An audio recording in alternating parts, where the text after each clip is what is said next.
Hi guys, welcome back to my channel. तो आज हम डिस्कस करने वाले हैं class 11 NCERT biology chapter 9 biomolecules.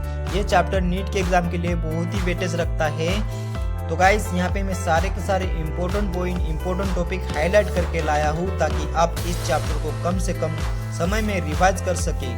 अगर आप इस चैप्टर को पूरा की पूरा एनसीईआरटी कवर करना चाहते हो तो ऐसा नहीं है, क्योंकि यहाँ पे हम सिर्फ रिवाइज कर रहे हैं। फटाफट जो भी एग्जाम में क्वेश्चन आते हैं उन टॉपिक को कवर कर रहे होंगे, और मैं आपको गारंटी देता हूँ कि मैं जो भी पॉइंट्स बताऊँगा वहाँ से आपका एक भी क्वेश्चन छूटने वाला नहीं है, क्योंकि मेरा एक्सपीरियंस रहा है।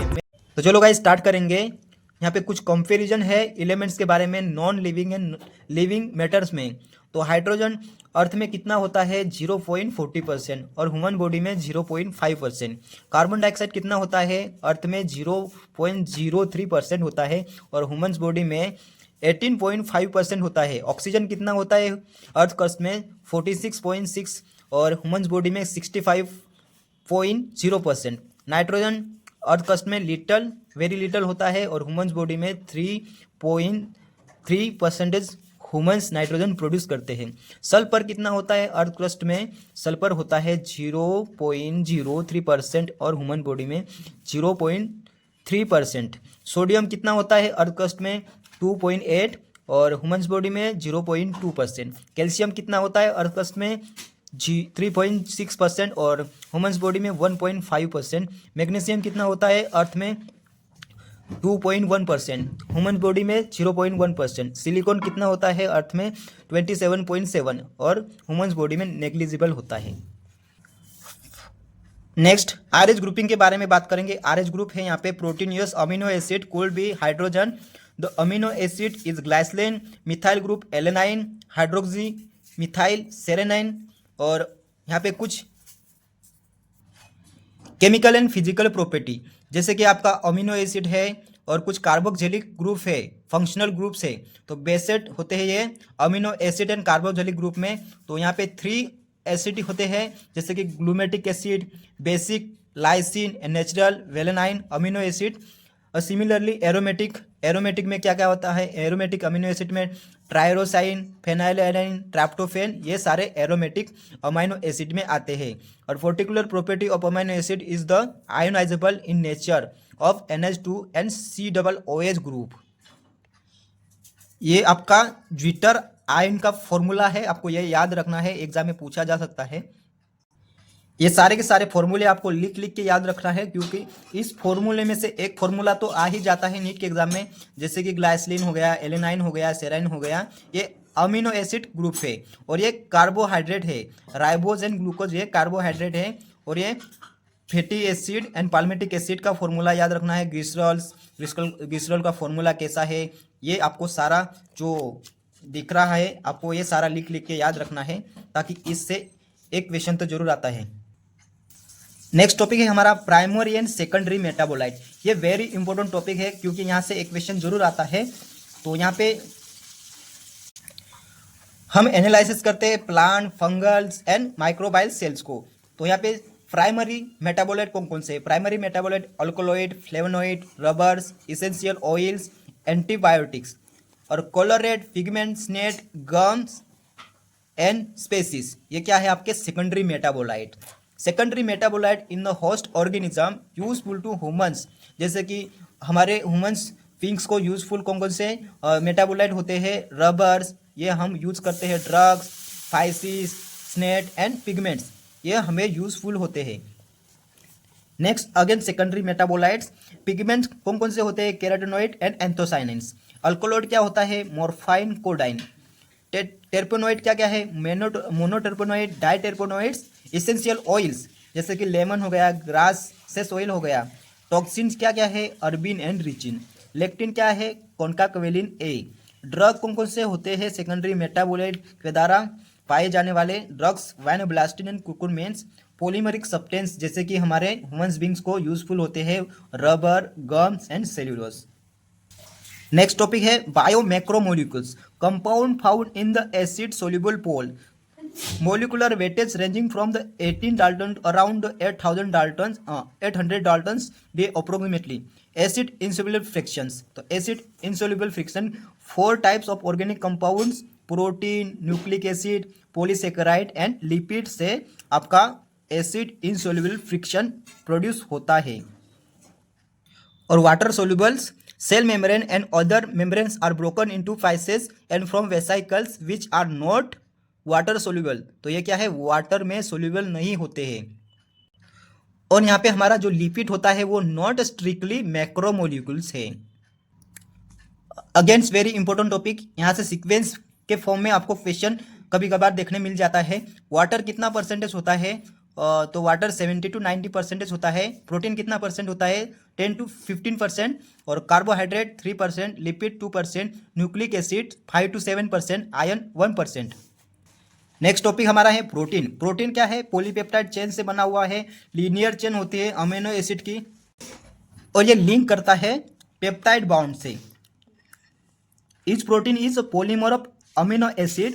20 टाइप्स ऑफ अमीनो एसिड होते हैं, जैसे कि example alanine, cytosine, proline, tryptophan, lysine.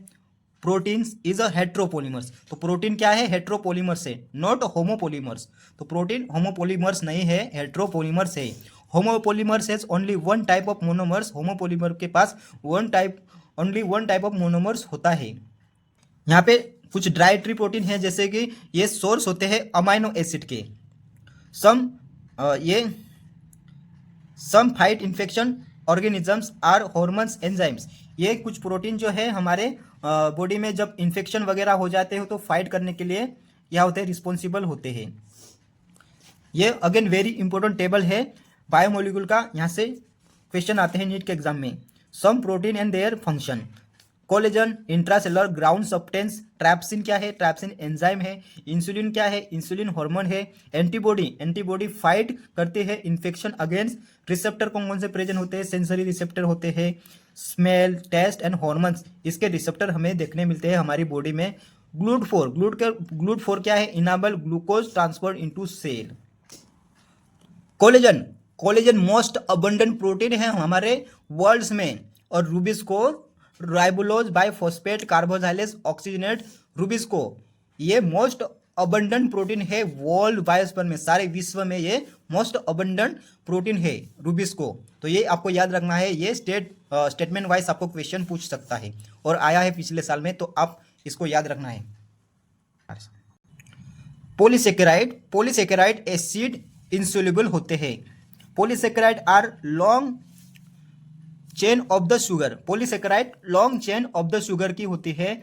Literally ये कॉटन की तरह थ्रेड लाइक स्ट्रक्चर होता है इसका, कंटेनिंग डिफरेंट मोनोसेकेराइड कंटेनिंग होते हैं building blocks. Cellulose is a polymer of polysaccharide containing glucose. Cellulose is a homopolymers. तो ये ग्लूकोज और सेल्यूलोज होमोपोलीमर है. तो हमारा प्रोटीन तो हेट्रोपोलीमर था, ये क्या है, होमोपोलीमर हो गया. Star is a variant of this but present a storehouse of energy in a plant. तो स्टार हमें किस में देखने मिलता, प्लांट्स में देखने मिलता as a energy of plant tissue. और एनिमल्स में क्या देखने मिलेगा हमें, ग्लाइकोजन कौन होता है, इंसुलिन होता है. पॉलीमर्स ऑफ फ्रुक्टोज का होता है ये इंसुलिन्स.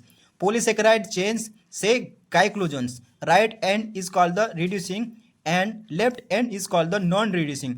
तो ये ग्लाइकोजन की जो चेन होती है, राइट चेन होती है रिड्यूसिंग और लेफ्ट चेन होती है non reducing. Next very important point, starch from helicals. Secondary structures. Starch can hold I2 molecules in the helical portion. The starch I2 is blue in color. Cellulose does not contain complex helicals, hence cannot hold I2. तो cellulose का हेलिकल्स नहीं contain करता है, cannot hold. Cellulose cannot hold I2 molecules. और यहाँ पे starch क्या करता है, हेलिकल्स मोलिक्यूल्स को होल्ड करके रखता है. और स्टार्च I2 में कौन से कलर देखने मिलता है हमें, ब्लू इन कलर. तो ये आपको याद रखना है पॉइंट्स. यहाँ पे हमारा प्लांट सेल जो बना हुआ होता है वो सेल्यूलोज से बना हुआ होता है. Paper made from plant pulp and cotton fibre cellulose. Building blocks amino sugars. Example glucosamine and acetyl ग्लैक्टोसामाइन.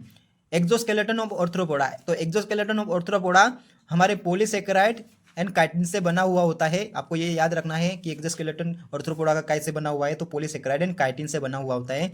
This complex polysaccharide are mostly homopolymers. तो ये पॉलीसेकेराइड काइटिन जस्ट स्ट्रक्चर जो है होमोपोलीमर्स है। न्यूक्लिक एसिड के बारे में बात करेंगे। न्यूक्लिक एसिड हमारे डीएनए में प्रेजेंट होता है, तो न्यूक्लिक एसिड का कंपाउंड पढ़ेंगे हम। The other type of macromolecules, तो ये nucleic acid other type of macromolecules है। Acid insoluble friction of any living tissues is the nucleic acid.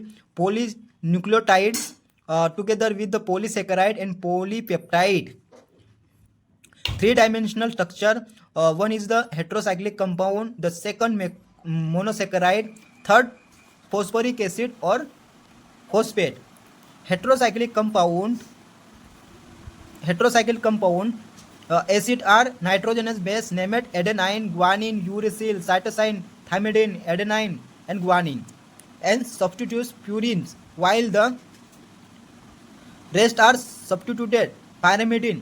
The skeletal heterocyclic ring is called the purine and pyrimidine. तो skeletal heterocyclic ring कौन कौन सी है? Purine and pyrimidine की होती है skeletal heterocyclic ring का structure. Sugar found, sugar किसके form में हमें पाया जाता है? Polynucleotide. Is either ribose, monosaccharide, pentose और 2-deoxyriboz. A nucleic acid containing deoxyriboz is called the deoxyribonucleic acid. DNA with the containing ribose is called the ribonucleic acid. तो ये है हमारा स्ट्रक्चर डीएनए का। हमें डिटेल्स में क्लास 12 की NCERT में molecular basis of inner returns के चैप्टर में पढ़ने मिलता है, देखने मिलता है। इसके बारे में पढ़ते हैं हम। अगर आप molecular basis of inner return का चैप्टर देखना चाहते हो तो इसी चैनल पर कंप्लीट चैप्टर है, देख सकते हो आप। Next topic, structure of protein. ये हेट्रोपोलीमर्स है containing the string of amino acid. Molecular formula होता है NaCl, MgCl। Organic chemist 2 dimensional view में स्टडी करते हैं, और बेंजाइन, नेपेथलिन और फिजिक्स वाले किस फॉर्म में पढ़ते हैं? 3 डायमेंशनल व्यूज में। और biologist 4 level sequence amino acid. First amino acid which is the second is called the primary structure. The first amino acid and represented by the last amino acid. Again very important points है, यहाँ पे question आया था पिछले साल। First amino acid is also called N-terminal amino acid and last amino acid is called the C-terminal amino acid. तो ये points आपको याद रखना है। In a protein only right-handed helicals, तो प्रोटीन में only right-handed हमें क्या दिखने मिलता है? हेलिकल्स देखने मिलता है। Of the protein third are folded into other from is what is called the secondary structure. Long protein chain is also folded upon itself hollow woollen balls. तो यहाँ पे लॉन्ग जो चेन होती है वो प्रोटीन की, वो किस तरह की होती है? Hollow woollen wall structure like, giving rise to the tertiary structure. This is the 3-dimensional view of protein. Tertiary structure is absolutely necessary. तो ये स्ट्रक्चर आपको याद रखना है। प्राइमरी स्ट्रक्चर में पॉलीपेप्टाइड चेन देखने मिलता है हमें, सेकेंडरी स्ट्रक्चर में alpha helix, beta plate sheet, और टर्सरी स्ट्रक्चर में hydrogen bound and disulphide bound की कॉम्बिनेशन से बना हुआ थे। और क्वार्टनरी स्ट्रक्चर, ये क्वार्टनरी स्ट्रक्चर होता है ऐसा। The linear string of the sphere arranged one upon each other in the form of the cube और plate. Architectures of the proteinous otherwise called the quaternary structure of the portion. Adult hemoglobin, तो हमारे adult haemoglobin में कितने जो alpha और beta chain देखने मिलते हैं? जैसे कि haemoglobin consist of 4 subunit and 2 this identical to the each other, 2 subunit alpha and 2 beta subunit type together constitute the human haemoglobin HB में पाए जाते हैं ये अल्फा और बीटा चेन। एंजाइम्स के बारे में पढ़ेंगे। एंजाइम्स क्या है? Almost all enzymes are protein. तो सारे के सारे एंजाइम्स क्या होता है? प्रोटीन्स होते हैं, प्रोटीनियस नेचर होते हैं। और सम न्यूक्लिक एसिड के फॉर्म में होते हैं, न्यूक्लिक एसिड की तरह बिहेव करते हैं like enzymes. This called the ribozymes. इसे को ही हम क्या कहते हैं? राइबोजाइम भी बोलते हैं। An enzyme like any proteins has primary structure, an enzyme like any protein has the secondary and tertiary structure. तो एंजाइम के कुछ स्ट्रक्चर होते हैं, प्राइमरी स्ट्रक्चर और टर्सरी स्ट्रक्चर, सेकेंडरी स्ट्रक्चर, इस तरह के स्ट्रक्चर हमें दिखने मिलते हैं एंजाइम के भी। The chain crisis courses itself and hence many crises or the pocketed are made. One such as pocket is the active side, and active side on the enzyme is crisis pocket into which is substrate feed. Those enzymes through their active sites. Catalytic reaction at a high rate. Enzyme catalytics differ from the inorganic catalytics many ways, but one major difference need mention. Inorganic catalytics work efficiently high temperature and high pressure. तो ये inorganic form में होते हैं और ये work करते हैं highly efficiently, high temperature में वर्क करते हैं, हाई प्रेशर में वर्क करते हैं. Enzyme get demand high temperature. तो एंजाइम की क्या डिमांड होती है कि 40% आपको क्या चाहिए, टेम्परेचर चाहिए. और how enzyme isolated from the organism. अगर हम एंजाइम ऑर्गेनिज्म से आइसोलेटेड करते हैं, who normally live under the extreme temperature, जो एक्सट्रीम टेम्परेचर में प्रेजेंट होते हैं, हाई टेम्परेचर में प्रेजेंट होते हैं. एग्जाम्पल हॉट स्वेंट and sulphur spring. Stable retain the catalytic power even high temperature 18 to 19 degree Celsius तक इन ऑर्गेनिजम्स का टेम्परेचर होता है. केमिकल रिएक्शन के लिए आपको ये फॉर्मूला याद रखना है बस, और ये फॉर्मूला याद रख लीजिएगा. Rate of physical and chemical process are influenced by the temperature. तो रेट और फिजिकल और केमिकल प्रॉपर्टी का जो टेम्परेचर इन्फ्लुएंस होता है, इस फॉर्मूले को आपको याद रखना है. Decreases by the by self for every 10 degrees change.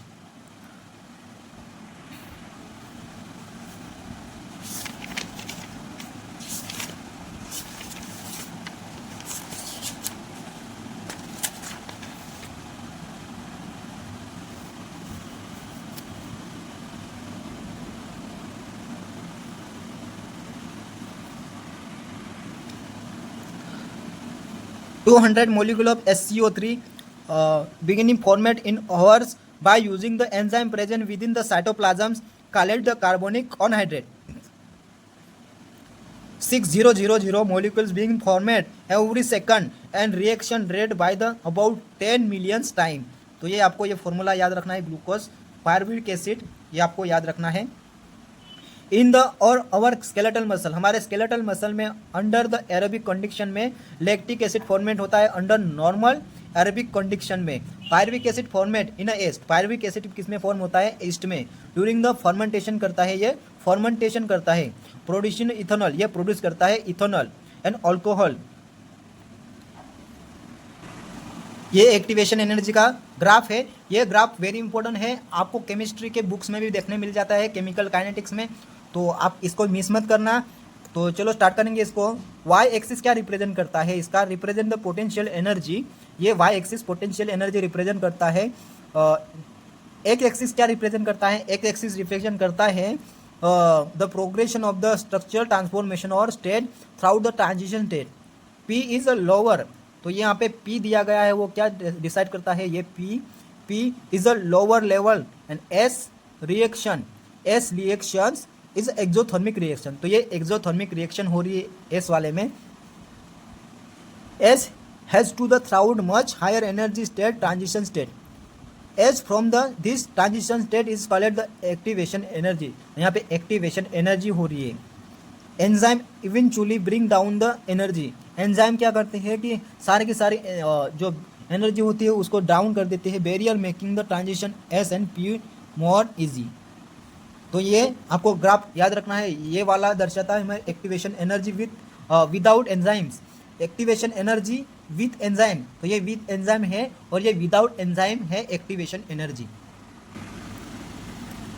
First, substrate bind to the active side of the enzyme fitting into the active site. The binding of the substrate induces the enzyme to alert its shape, fitting more tightly around the substrate. The active site of the enzyme now in close proximity of the substrate breaks the chemical bond of the substrate and the new enzyme produce the complex is formed.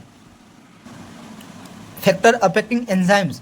Factor affecting enzymes क्या क्या है, temperature and pH. Each enzyme show the highest activity, temperature and pH.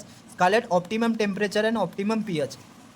Activity decline both the and above the optimum. Low temperature preserve the enzyme in a temporary inactivated stage. High temperature destroy the enzyme activity because the proteins are denatured by heat. Concentration of substrate. With the increased substrate concentration and velocity of enzyme reaction rise at first. The activity of enzyme is also sensitive to the presence of specific chemicals that bind to enzymes. तो ये आपका pH का graph है, ये temperature का graph है, आपको ये ग्राफ याद रखना है। और ये आपका ग्राफ है concentration of substrate on enzyme activity का। Stop of the enzyme activity, the process is called the inhibition and chemical is called the inhibitors. Enzyme action decline, example inhibition of the succine dehydrogenases by the melanode which is closely resemble the substrate. Succinate is the structure.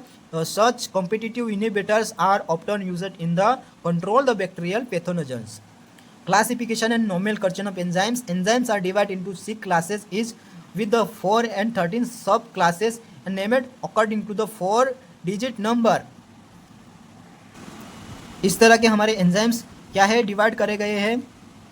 जैसे कि ट्रांसफरेट, ट्रांसफरेट में enzyme catalyse transfer group तो G2 hydrogen between pairs of substrate S and S। तो ये formula आपको transferase का याद रखना है। हाइड्रोलाइसिस ये single bound P and bounds ये आपको याद रखना है। कैटेलाइज करता है hydrolysis ester with polypeptide glycosidics. Lyases क्या है, enzyme that catalyse removal of the group from the substrates by the mechanism of other than hydrolysis living bound double bounds. Isomerase include all enzymes. Isomer में क्या होता है, include all enzyme conservation of optical geometrical position. ये क्या है, isomer से conservation optical and geometrical and positional isomer है। Ligase क्या है, ligase enzyme catalyte is the linking together two component, example enzyme which the catalyte join the CO CS CN PO bonds. Cofactors क्या है, cofactor enzyme are composite one of several polypeptide chains. तो enzyme composite है सारे जो हमारे proteinaceous structure होते हैं, polypeptide chain होते हैं, एंजाइम होते हैं, उससे कंपोजिट करता है। Non proteins constitute also non proteinaceous constitution called cofactors. तो नॉन प्रोटीनियस कॉन्स्टिट्यूशन जो होता है उसको ही क्या कहते हैं, हम कोफैक्टर्स बोलते हैं। आर बाउंड द एंजाइम्स, ये एंजाइम से बाउंड करता है। मेक द एंजाइम कैटेलाइट, तो ये मेक करता है enzyme catalytic. Active, this is the protein portion of the enzyme is called the Oppo enzyme. तो प्रोटीनियस स्ट्रक्चर जो होता है एंजाइम का उसे हम क्या बोलते हैं, ओपो एंजाइम। तो kind of cofactor identify phosphatic group को एंजाइम्स एंड मेटल आयंस में हमें ये देखने मिलते हैं। Phosphatic group are organic compound are distinguishes from the other cofactors, they are tightly bound to the apo enzymes. Examples peroxide and catalytics. तो cofactor किसमें जो आपके ओपो एंजाइम बाइंड होते हैं, पेरोक्साइड और कैटेलाइटिक्स में। Which catalytics break down the hydrogen peroxide to water and hydrogen and it is a part of active side of enzyme. Coenzyme also organic compound, apo enzyme is only transient and occurring during the catalytics. Furthermore, coenzymes are self cofactors. The essential chemical component, many coenzymes are vitamins. तो many coenzyme जो होते हैं वो क्या होते हैं, vitamins होते हैं। Example coenzyme nicotinamide, adenine dinucleotide NAD and NADPs contain vitamin nicotinamines. The number of enzymes require metal ions for their activity, which is the coordination bound which the side chain is at active side, and same time for the form or more coordinated bound which is the substrate. Example, zinc is a cofactor for the proteolytic enzyme and carboxypeptides. तो यहाँ पे हमारा जो chapter था biomolecule का वो finish हो चुका है। तो गाइज अगर आपको ये चैप्टर अच्छा लगता है, लेक्चर अच्छा लगता है, एक्सप्लेनेशन अच्छा लगता है तो लाइक और सब्सक्राइब जरूर कर देना है और अपने दोस्तों को शेयर जरूर कर देना है, ताकि बहुत मेहनत लगती है ये प्रिपेयर करने के लिए गाइस। तो thank you watching for this video. अगला लेक्चर कौन से चैप्टर का आपको पढ़ना है कमेंट्स में ज़रूर बताना है, ताकि हम एनर्जेटिकली बना पाए उस लेक्चर को। और गाइस ज़्यादा से ज़्यादा सपोर्ट जरूर करना है यार। तो गाइस आज के लिए इतना है। Thank you watching for this video.